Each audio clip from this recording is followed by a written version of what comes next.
Hi, I'm Aunty Daphne and I identify as Ngunnawal, but I live on Doric land. I joined the Elders group about 12 years ago and I was lucky enough to join at a time when they were looking for a name for the group, and so I came up with Wolkara.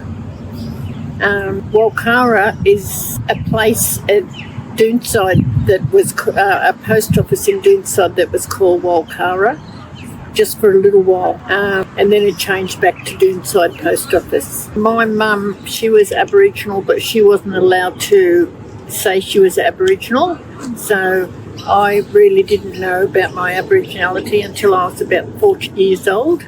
So once Dad passed, Mum come out and said she was Aboriginal, and so that's when we started, like the family started really looking into it, and we found our area, which was the Ngunnawal area, and we just started from there. And so we've been searching. We found heaps of relatives and places of interest that we've been to.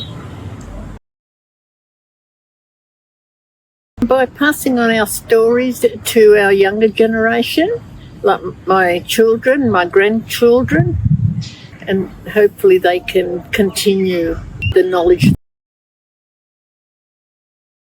To be respectful, to be caring, and to join in with Aboriginal events that are going on at the time.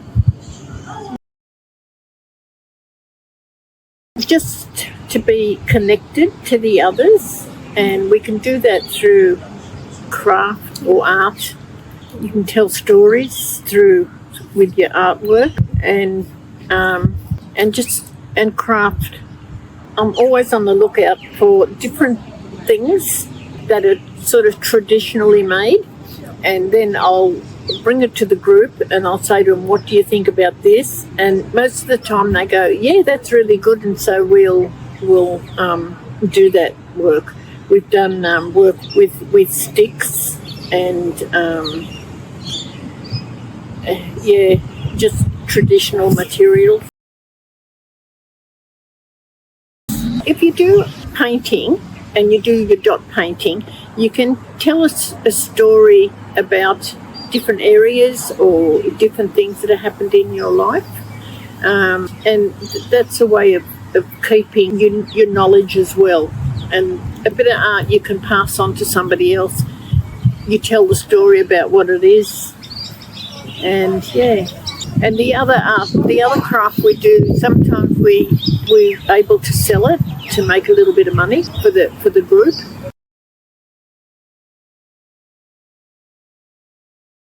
Just to feel connected, have somewhere to go and meet with others who think about the same things that I do. That's our phone calls that we do to elders. I believe that is very good to be able to connect to somebody who is unable to leave their homes.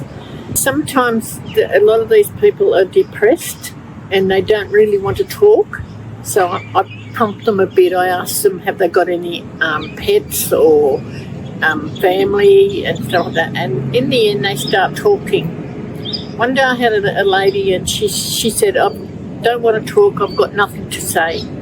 And about a half an hour later we were saying goodbye to each other. She ended up just coming out and talking, which was really good, and that makes me feel good too, knowing that I've made her day as well. And the home visits, it's the same thing. It's just to connect with them. Some people don't have any, like hospitals, they don't have any visitors. They're right out of their area.